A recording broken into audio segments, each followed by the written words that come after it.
One, two, three, and we're not live, I'm actually just recording.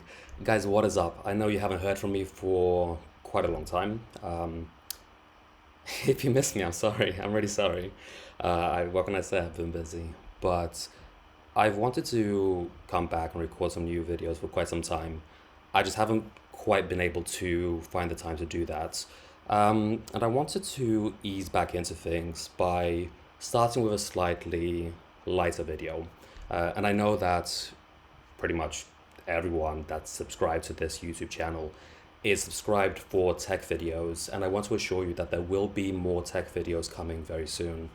Actually, I'm in the process of recording a entirely new module, which is going to look at Firebase, and we're going to build an app which I am for real building, and I'm going to release on the App Store, both on um, my mind's not working as soon as I start recording. For any potential YouTubers, this is what it's like. As soon as you press the record button, mine just goes psh, but it doesn't matter. So I am actually gonna release the app both on the Apple uh, App Store as well as the Google Play Store, and hopefully by the time I release the videos, you'll be able to go ahead and download that app straight away.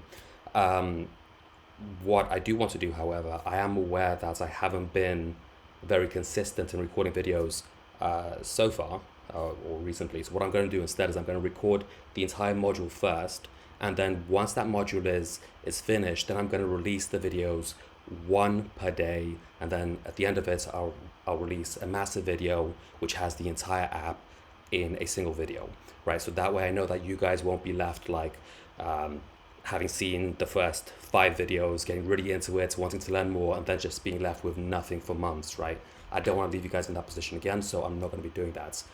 But that's not what we're talking about today. So I'm sure you can read the title.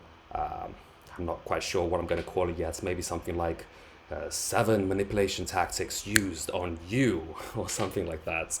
And you might be wondering why I'm talking about this. What makes me think that myself as a software developer has any right to talk about manipulation or anything like that?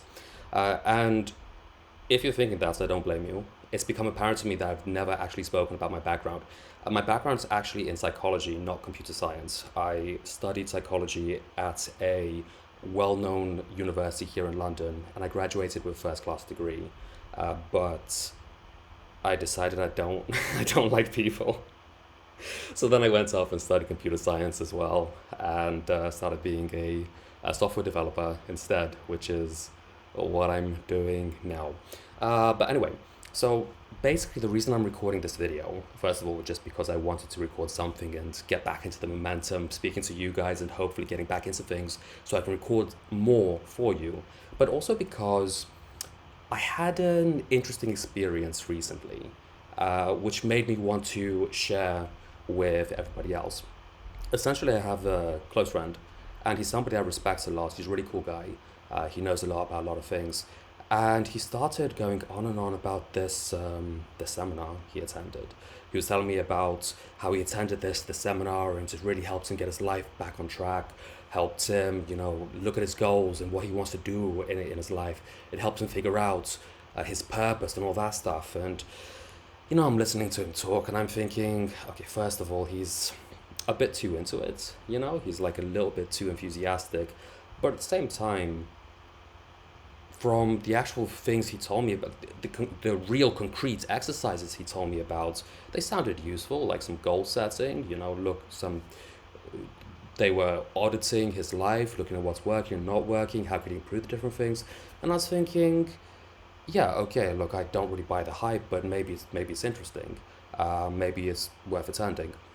So, so then he says to me, he says, well, Ovid, listen, if you're interested but you're not sure, they're doing this free seminar just for like 3 hours in which they're kind of going to introduce everything. And because it's free, I thought, you know what, I'll attend, I'll see how it goes. And it was terrible. It was the most manipulative thing I have seen in my entire life. And guys, again, I have a background in psychology. I know all these tactics. I saw them. I was just like Guys, chill. One at a time, please. It was too much. It was just way too much. And because of that, I wanted to share those so you guys can look out for them in your own life. And you know what? If you want to use them on other people, I don't care. I'm not your dad. Do what you want. Um, but yeah, this actual seminar, it was the Landmark Forum. I don't know if you guys have heard of it. So again, that's the Landmark Forum. If you are thinking about attending it, don't. Just don't. Do not do it. It's a waste of time, waste of money. Do not do it. Um, but yeah, as far as these things are concerned, I'm going to talk about this specific event the most. However, I did also attend some other events. Once I attended this introductory thing for Anthony Robbins, it wasn't actually Tony Robbins speaking in the event. It was some other guy introducing like the main thing, and he was honestly quite bad, but not nearly to the extent that Landmark was. But anyway, with that said, let's jump into it. 7 manipulation tactics used on you. And the first one, and by the way, I'm not quite sure how to structure this because a lot of these kind of like feed into each other. You know, they build upon each other, and it's not like it's difficult to point at an exact sentence, rather it's the overall thing. And I have my notes over here, which is why I keep looking at here, by the way. Okay, so the first one, and this has to do with the overall structure of the event. Basically, the way the event works is their goal is to hype you up as much as possible, is to make you feel all of these good feelings. And then when you're at the peak emotional state, when the hype is at the highest, that's when they're going to hit you with a bam, sign up now, sign up now, sign up now. Uh, Basically, they have this urgency to them. You know, it's like hype, hype, hype. They tell you all these stories to make you feel excited. They tell you know, Landmark did this for me, did that for me, you know, made me feel like this, made me feel like that. This person said this person said that. All these amazing stories. And two things about that. So the first section, which I thought this was so boring, for like an hour and a half, I just have to sit there listening to bullshit stories which I know aren't true about all these amazing things it's done in their life. But yeah, so the first section was just stories from people who had gone through this, who had apparently fallen in love with the event, who really appreciated it, and they were talking about how awesome it was and all the great things it's done for them. The reason I count this as manipulation, the first reason is that half these stories are not true. Like, I remember one specific story that the guy was telling us. He says to us, he says, you know, one day I come home and I talk to my son, my 10-year-old son, and my son says to me, Dad, you know what you're really good at? And I say, what am I really good at, son? My son says, Dad, you're really good at being loving. You're a very loving person. You're good at that. And the guy had been going on and on about how that's what he wanted. He wants to be warmer, more empathetic, more loving. And that's so sweet. What 10-year-old speaks that way? Honestly, have you ever heard a 10-year-old sit next to their parents and say, Mom, Dad, you're so loving. Thank you so much. That's not how they speak. That's not what they say. Like, guys, please, if you're gonna make up a story, at least make it believable. That was the one that stuck out to me the most. A lot of the stories, I was thinking, maybe they're true, maybe they're not. But that one especially, I was like, no, there is 0% chance that is actually true. So that's the first issue I have with it. The second issue is survivorship bias. Now, I don't know if you guys know survivorship, the survivorship bias. Basically, imagine that there's a plane, right? And the plane crashes over the Atlantic Ocean, and 90% of people die. 10% of the people, they survive, they get taken to shore, and then they're going to do like all these interviews on television and so on. And you're going to see them all over the news about how they survived, the things they went through, blah, blah, blah. Which stories are you going to hear? Are you going to hear the stories of the 10% that survived, that succeeded? Or are you going to hear the stories of the 90% who died, the 90% who failed? Obviously, you're not going to hear the stories about the guy who drowned. Like, how could you, right? So then when I have all these people coming up on stage telling us about all these different amazing things they've done with this seminar, it's like, yeah, sure, of course you would say that. Of course you would say that. You're one of the ones who who knows, maybe it actually worked for you. Or maybe you just think it did and it didn't. But who knows, maybe it actually did. But what if only 1% of people actually has to succeed? What about the other 99%? Are those 99%, are they going to come on stage? Are they going to be invited on stage? Are they going to be asked, hey, tell us about how you wasted your entire weekend and all this money? Like, obviously not, right? When you hear somebody talk about a certain anecdote, when you hear somebody telling you a story about something, especially something like this, even if it's true for them, even if they succeeded through it, it does not mean that you can do it. It does not mean it's something which can be replicated. It doesn't mean it's a good strategy, right?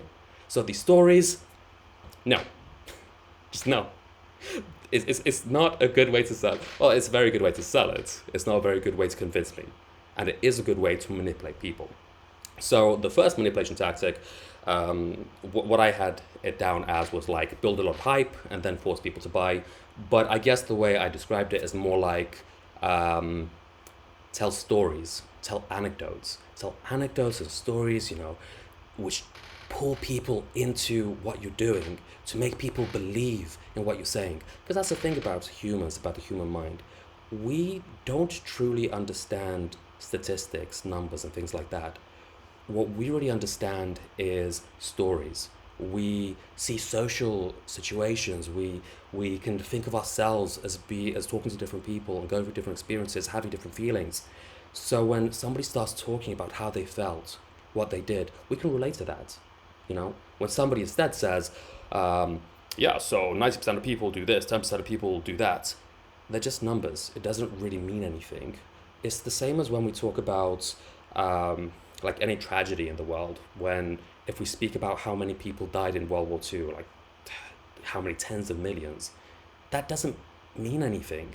When you hear like 50 million people died in World War II, it's impossible for us to understand how terrible that is. Our brain isn't designed to process that kind of information, So if 50 million people died, what does that actually mean?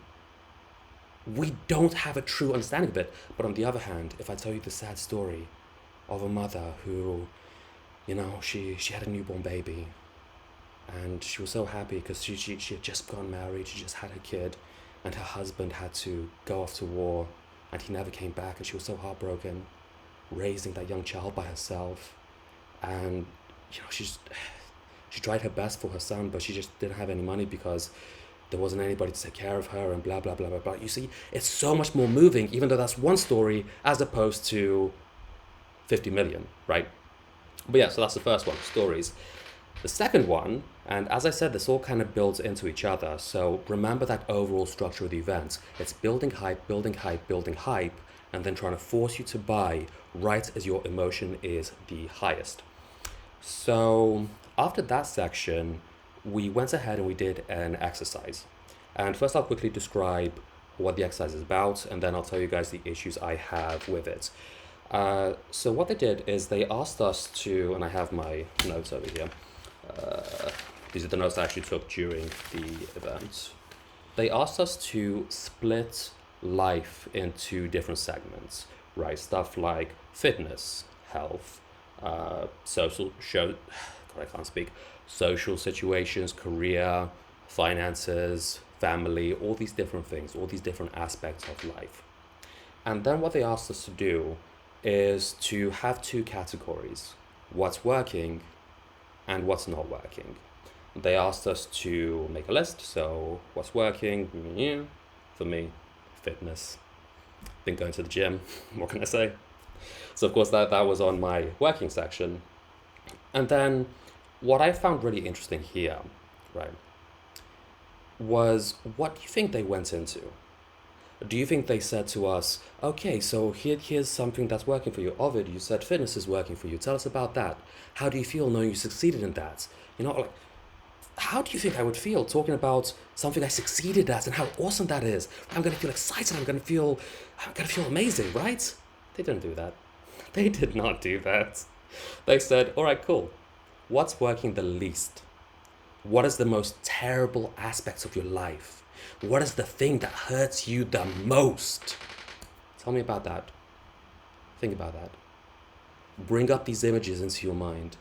And the next thing they do, they don't just tell you to focus on it, but then they really start eliciting the feelings. They really start bringing out that state. So they'll do something like, I think how to describe it. Let me just quickly check my notes. They really make you focus on what's missing in life, and then they amplify that. For example, I was saying something like, sometimes I feel like, especially now, since the pandemic, I've been working from home. So now sometimes I feel like I just don't leave the house enough. Sometimes I feel like I don't really go out with my friends enough. I don't have enough social interaction.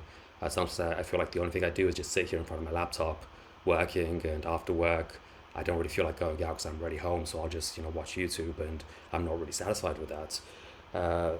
So that's what they drilled into. They said, okay, what does that feel like? And, if I'm honest with you guys, like, it doesn't feel that bad. I go out on the weekend, during the week I have to work, obviously. I still go to the gym, I go to the park, I still do stuff, right? But they really make you focus on it. So what does that feel like? When you're by yourself, when you're sitting in front of your laptop, when work is finished and there's nothing else, when the only thing you have in front of you is YouTube, knowing that other people are out there having fun, other people are out there with close friends, and know that you don't have that. How does that feel? Really feel that. Focusing on that. Begin to make an image of yourself sitting there sadly in front of your laptop with no one else around. Really see other people going out having fun, knowing you can't do that, you're not good enough. Oh, right? They start really going into it. Then they ask you, how does that feel? And they ask you to really describe it. Tell me about a situation. Tell me about a specific time when this really hurt you. So then I start talking about a story, which I'm not going to go into here, but, I start talking about it, and they start asking for details. Really? So, who were you speaking to? What was the look on their face? How did you feel when they looked at you that way? And then they can also talk about the feelings themselves, like, oh, cool, so, how does that really feel? Like, where inside of your body can you feel it? Is it a warm feeling, or is it a cold feeling? Is it a heavy feeling? Does it feel like something's pushing you down, or does it feel like something's lifting you up? The more and more they talk about this feeling, the more real it becomes, and also the more pulled into it you become. Because it's the same as the stories. Like, if I just mention something in passing, oh, I felt kind of bad, it's not a big deal. But as soon as you start really expressing it, talking about the intricacies, the details, you really get into it, then you just feel like, wow, I am missing this from my life. My life sucks. It's tough, man. What am I even doing? So when you start reaching for the handgun, thinking like, is it time for me to end it all? That's when they move on to the next step. Because don't worry, Landmark can save you from the problem that they themselves created, by the way. You didn't have this problem before the seminar.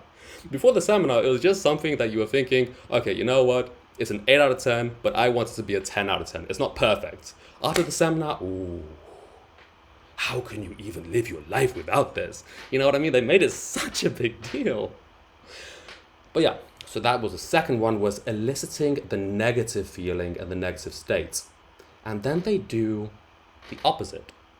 The next part is they elicit the positive states, which would fix that. And then, of course, they have to pull it on themselves, right? But here's the interesting thing. They can't actually give you anything. They can't do anything.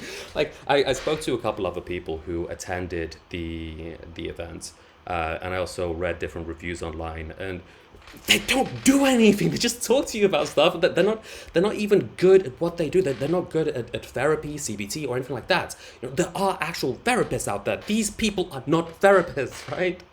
But anyway, I digress. What I was saying. So the next thing they do is they'll elicit positive states. But again, it's not them doing it. It's you. They're going to ask you. So, okay, you have this negative thing. What would you need to fix it. And you might say something like, oh, well, if I had a lot of money, I could fix it. You might say, for example, oh, I feel a bit bored in life. But if I had a lot of money, I could travel, go stay by the beach, and that would be awesome. But they'll say, no, no, no, no, no, no, no, no, no, not external things, internal things. What state, what feeling could you need that would help you get over that? And let me see if I can find the exact wording they had. They said, what's missing which could make a difference, which could really fix things. So for me, I was saying something about certainty, about feeling more confidence, more sure of myself, and blah, blah, blah. It's irrelevant what you say. The point is, once you choose something, they'll do the same thing. They'll start eliciting this feeling, right? So before they made you feel really shit, they brought out all these negative feelings. Now they're going to bring up all the positive feelings. But you told them what the positive feeling is. The only thing they're going to do is they're going to ask you questions to bring out that positive feeling. So they're going to say something like, all right, cool. If you had gone to the event and we helped you have this positive feeling and you were back in the bad situation you said before, how would things be different? How would things be different now going back with this new positive feeling? And then same thing, they ask you to make a movie in your mind, to make different pictures. They make you see all the details and really bring out that positive feeling. So now you start so now you really start feeling it. You start feeling that sensation in your body. And of course they're gonna say like, well, it's because of us. We gave you this, which isn't true at all. It's just when you talk about a feeling in detail, you start to feel that feeling, but it's temporary, right? This is why the overall structure is hype, hype, hype, buy now. Because they start making you feel all these great things and they're like, right now, you got to sign up now while you feel this. Because if you wait until tomorrow, these good feelings are going to go away and you're going to realize, hey, wait, I was being manipulated and you're not going to sign up, right? So that's the third one, eliciting positive states to fix the issue you had next. Okay, you had previously. And that's actually it for the overall structure. The next ones are going to be like a bit separate. The fourth one is a really quick one, but I cannot stand it. Overusing your name. This is a very, very common sales tactic. What they'll do is they'll just say your name over and over again because it's supposed to create rapport. It's supposed to make you feel close to the other person. I don't know if it's true or not. For me, it doesn't work at all but this might just be because I'm aware of it. So whenever I hear somebody doing it, I feel like they're trying to manipulate me, which makes me feel bad, But maybe if you're not aware of it, it would work. I can't say. Basically what this would look like for myself, they might say, Ovid, how are you doing today, Ovid? Right, so what were you up to before recording this video, Ovid? Anyway, Ovid, blah, blah, blah, Ovid, Ovid, Ovid, Ovid. They just keep repeating your name over and over again. And that's just supposed to create rapport. I would say anytime this is happening, it's already raising some kind of alarms for me, but it's so common that it's not really a big one. So I wouldn't focus on it too much. I'd expect any salesperson to be using it, but I still do not like it. And if you are ever in a situation where it's not a sales situation and they're still doing it, that's when it gets suspicious, right? Like if you just happen to meet somebody on the streets and they start doing it, then it's like, why are you using sales tactics on me? So that's definitely something you should watch out for if it happens in your daily life. Okay, the next one is something I find much more interesting, and I wasn't quite sure what to title this. I wrote like negating objections or making objections irrelevant. What they'll do is they'll pull you into some kind of story, or they'll make you think about something, but not give you the chance to argue against it, or make it so that you can't argue against it. They might do that by saying something like, all right, so the next thing we're going to talk about is just a theory, or it's just something we're going to talk about. You don't have to believe it, you don't have to agree with it, but for the next few minutes, let's just pretend that it's true, just so that we can have a discussion about it, right? And that sounds innocent. What's wrong with saying that? I'll tell you what's wrong with that. The main issue with that is it's the way the mind works. You know, we have this saying in English, seeing is believing. Actually, that's not true. Study after study has shown us that the opposite is true. Believing is seeing. What happens is that the world is so big, it's so complex. There's so many things happening all the time that our our brain, although it's an amazing machine, isn't powerful enough to comprehend all of it. So it just simplifies it. It only takes certain parts of the information because the overall information is just too overwhelming. So your belief is what your belief is what focuses your mind. If you believe one thing, your brain will find evidence for that one thing. If you believe the opposite thing, your brain will find evidence for that opposite thing. But the important part here is that the belief comes first. First you believe it, then you'll see the evidence for it. It's not the other way around. Humans are not rational. So that's the big issue with this, because when they say to you, oh, just leave the objection aside for now, it's a manipulation tactic, because as soon as you're entertaining the idea, as soon as you're thinking about it, then you yourself will convince yourself that it is true. If they come at you with that argument from the beginning, as an actual argument, you might say, no, clearly that's not true, and I can tell you this is why, this is why, this is why. But by the way they do it is they make you believe it first, or at least pretend to believe it, but then as soon as you pretend, it becomes real. And then once you believe it, you yourself find the reasons for it. Then that's your argument. You know, it's frustrating, but it's interesting in a way. And actually, I have another point for this one. This is one of the manipulation tactics I saw in the Tony Robbins introductory seminar. It was something which made me roll my eyes. But again, the Tony Robbins seminar was not nearly as manipulative, so I won't talk too much about that. But it does illustrate this point. Basically, the speaker had a whole bunch of Tony's books behind him, and he told us a bit about them. And then he's making a point, like later on, like half an hour later, about conviction or belief, or I don't even remember what. But he picks up the book. You know, this is like Tony Robbins' book, and he says, like, imagine this is the best book ever. Imagine that this is a book you must have. What would you do to get this book? You know, and basically what he's saying here is just trying to make us picture us needing it so much. And it's exactly the same thing. As soon as you're picturing it, then it kind of makes you want to do it. You know, as soon as he's telling you, imagine what you would do, now it's your belief, and so on and so forth. But yeah, there's that. So that was number 5. Number 6, God, this is the one that just had me done. This had me completely done. So we get to the end, and I was expecting a hard sell, but the hard sell they gave me was much worse than what I was expecting. And I wasn't going to go for it simply because I have a policy, and I'll tell you guys the truth, like, while going through the introductory seminar, I was actually kind of getting into it.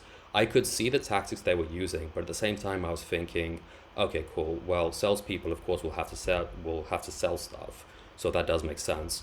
But if they could use the same manipulation tactics to help me do the things I want to do, then it's fine. You know, if they could manipulate me into helping myself, you know, that would be okay. The issue I had with it was they decided to use what I said previously against me. So we had been talking about what's missing in your life, what kind of states you want, what kind of feelings you want, what you need, and so on and so forth. So again, one of the things I was saying was about certainty, about, you know, making a decision, just sticking with it. And I remember he says to me, you know, I say to them first, I say, well, this sounds really good. I'll probably sign up, but I'm not going to sign up today. I'm not going to sign up now. And by the way, guys, if you don't take anything else from this, pay attention to this next part. Make sure you never, ever sign up for this kind of seminar in the moment. Take some time away. You can sign up the next day or the day after that. Never sign up in the moment. Your emotions are spiked, the hype is high, your buying temperature is all up. That's not the time to do it. Take some time to cool off and then make your decision afterwards, right? So I tell them exactly that. I say to them, well, that sounds really great. It's very interesting. I'm probably going to go, but I'm not going to sign up right now. And, they start trying to get me to do it. And I actually say to them, I say, why is it so important to you that I sign up right now? And they start saying stuff like, well, Ovid, you said you want to be more confident. You said you want to be certain. What would someone who's certain do? If you had that certainty, would you do this right now? And it's like, oh, guys, that was me being vulnerable. And now you're going to try to use that against me to make me buy your product? That to me was a huge no. As soon as they did that, I was just like, no, I'm not wasting my time with this at all. Yeah, so they went through that seminar to get all that information about you, and then they just try to use it against you in their own favor. So that's not great. And then the final tactic, the one which got me there in the first place, was making your friends sign you up. So the only reason I even went to this event was because a close friend of mine, somebody I respect a lot, came to me and said, well, I think you could really, I think this would really help you. He says, Ovid, this really helped me a lot. So I think if you just go, maybe it can help you as well. If I had just seen an ad for it or read a blog post, I wouldn't care about it at all. I would completely ignore it. But the fact that it's somebody I care about telling me about it, I start thinking, maybe this is worth going to. Maybe this is worth considering. But I will say I found it a bit weird that he was so enthusiastic. It's not normal for people to be that energetic about a seminar, He was describing it to me as a goal-setting seminar, and I felt like, well, that's pretty cool. But then just his so much enthusiasm for a goal-setting seminar, that's strange to me. But anyway, I also spoke to another friend and who went to the event but isn't as hyped up about it. And I also read some different reviews and looked up more information about this thing to find out what other people are saying. And it turns out what they're doing is they actually teach you in the seminar. So in that 3-day seminar, they teach you that for the process to work, you must make other people sign up. So they actually teach you that for it to work at all, you need to convince other people. This is why people are so enthusiastic. They're not actually enthusiastic for you. They're enthusiastic because they've been told, they believe, if they don't make you sign up and make many other people sign up, it's not going to work for them. It's like, maybe I shouldn't use this example, but I'm going to use it anyway. It's like a religion, right? If a single person believes a religion, what do you care, Of course it's not true. If a single person believes something, it's irrelevant. But if everybody else believes it, and they really believe it, and if they can convince you of it, how true must it be, if I believe something and I talk to you about it and you don't believe it, but by us speaking, I convince you of it, it must be true, right? So that's interesting. That's really manipulative. And I have a quote from my other friend, which I thought was really great. So he asked his brother to sign up. His brother went ahead and signed up because it was him asking. So he thought, okay, of course, go for it. But only his brother signed up, nobody else. And then my friend says, I thought because I didn't enroll enough people in the program, I failed. So my friend didn't get much out of this. The first friend, he apparently loves it. The second person didn't get much out of it. He thought it was kind of a waste. He thought it was a waste of time, waste of money. But because of what they told him, he didn't blame them. He didn't say, oh, it's a shitty event. He said, it's my fault for not signing up enough people. So I don't even know what to say about that. It's just so manipulative, so inappropriate. It's beautiful in some ways, just how they're able to craft this narrative and craft this whole experience, but it is absolutely terrible. So guys, if you are thinking of attending Landmark Forum, don't. Just do not at all. All right, so let's do a quick review. Then I'm going to finish up with a quick exercise to show you the opposite of what this could be.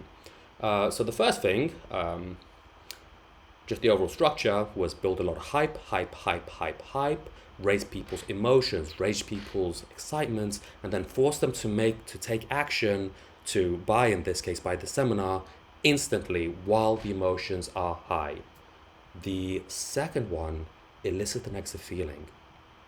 Make people really feel bad, really feel depressed about their life. Make people really feel the pain about where they are now. Make them feel like they're not enough, they're not good enough. And once you have that, go to the next step, elicit the positive feeling that fixes it and tie it to yourself. Then make them feel amazing. Like, okay, you felt really bad, but if you come to me, I'm going to make you feel amazing. I'm going to give you all these great feelings, these great things. I'm going to fix your entire life and get them feeling excited, get them feeling good. Okay, the next one, much easier. Just use the name over and over and over again. So annoying. Next one, negate objections. Say something to make it not possible to object, such as, imagine, for example, if this, and I'm not saying it is, but just imagine if this was the best book of all time, how would you act? You don't give people a chance to argue with it, because I'm not saying it is the best book, but if it was, how would you act? We're presupposing something. Number 6, using your own state against you. So they'll take the information you gave them and then use it in a negative way. What would someone who's confident do? What would someone who's certain do?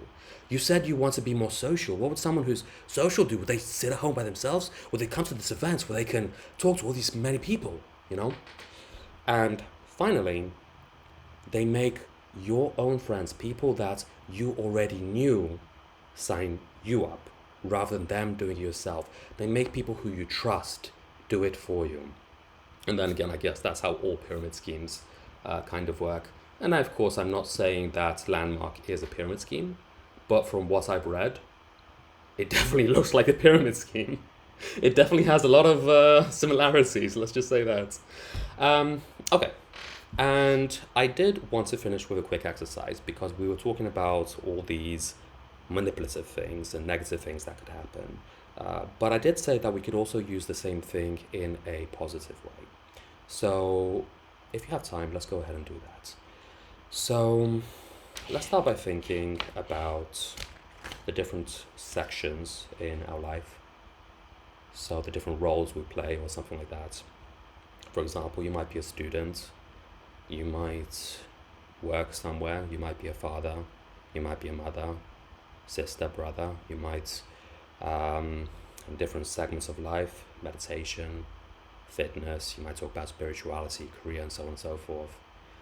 And I'd like you to start thinking about something that you've been quite successful in, especially something which wasn't necessarily so easy, but you've been able to do it anyway. And I'll go through it myself just so I can show you guys an example, but then please do it by yourself afterwards. So myself, something that I've done quite well in, I would say, is fitness, going to the gym.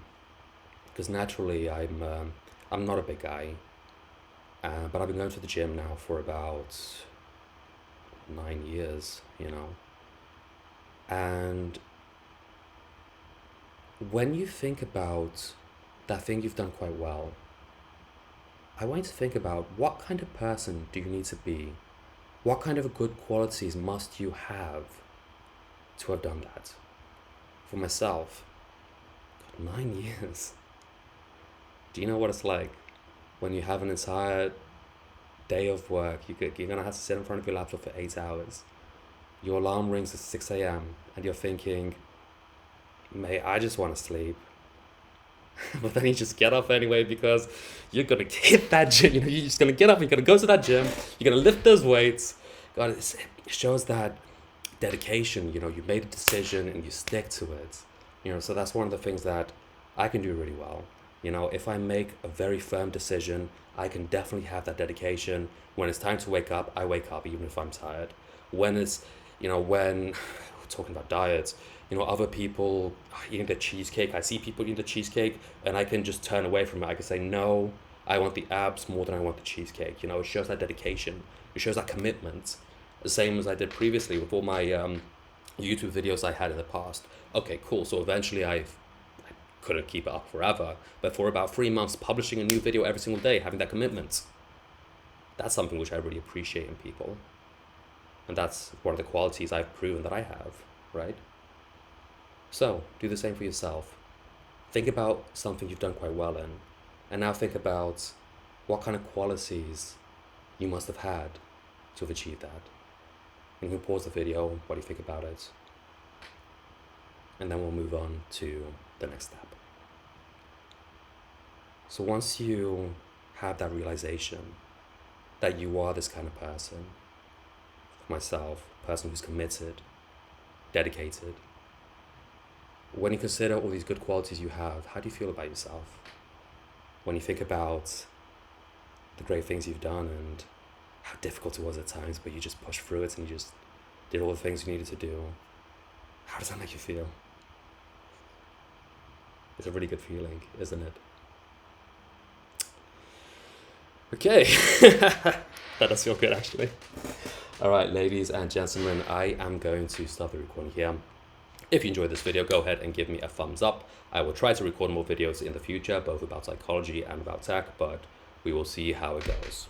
Until the next time, peace guys.